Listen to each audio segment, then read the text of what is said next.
He that hath an ear, let him hear what the Spirit saith unto the churches. He that overcometh shall not be hurt of the second death. My dear and esteemed viewer, let those of you that have their inner beings awakened and are working toward understanding their gnosis of life hear what Christ says to those of like-mindedness, those of you seeking to be enlightened, those who attain the activation of the second chakra, sexual energy.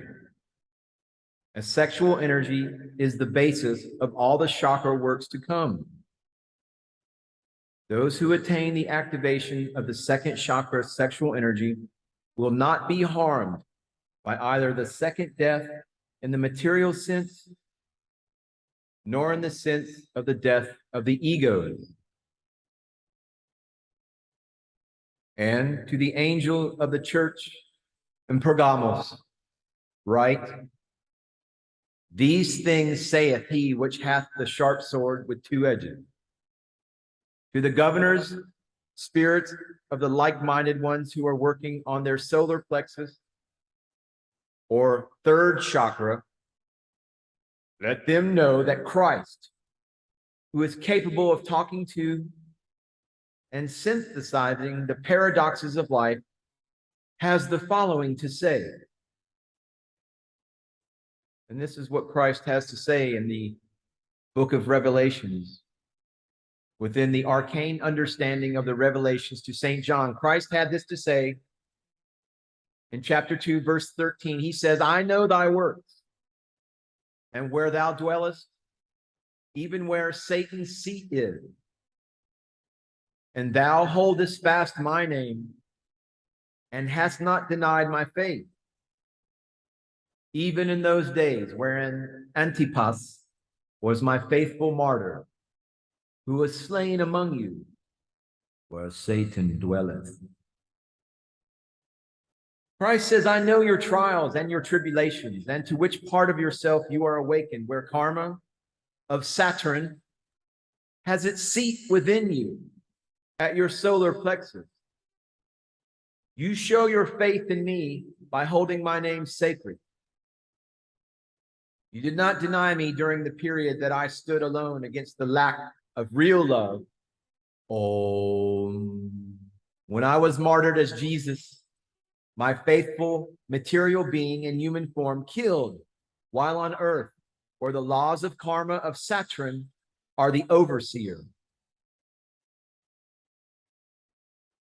It is further stated in chapter 2 of Revelations, verse 14, and I quote, but I have a few things against thee, because thou hast there them that hold the doctrine of Balaam, who taught Balak to cast a stumbling block before the children of Israel, to eat things sacrificed unto idols, and to commit fornication.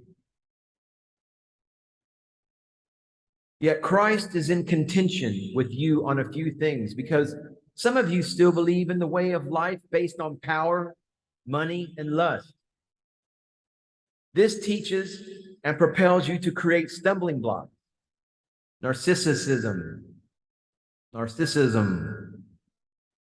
to your own sincere search for awakening and enlightenment, as well as to eat things of sacrificial nature, which cannot be held as good by Om, or it is devoid of real love.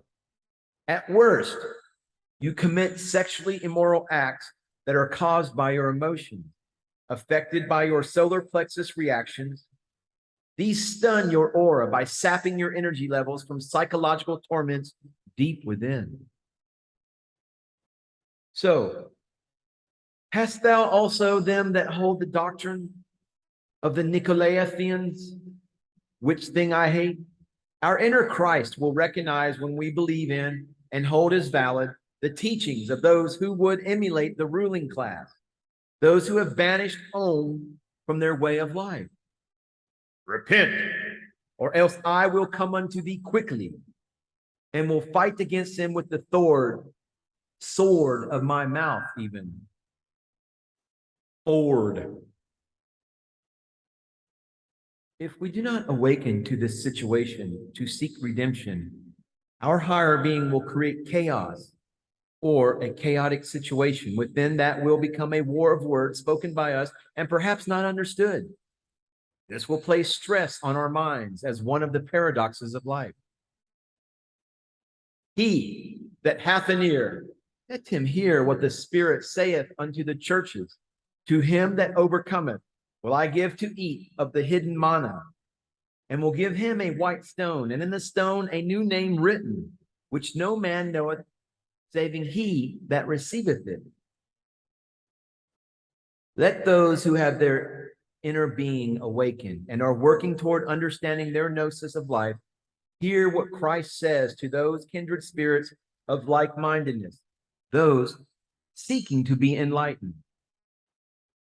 The beings who overcome this paradox will develop the gnosis of life, and they will be given by their inner being the true name of their inner being soul.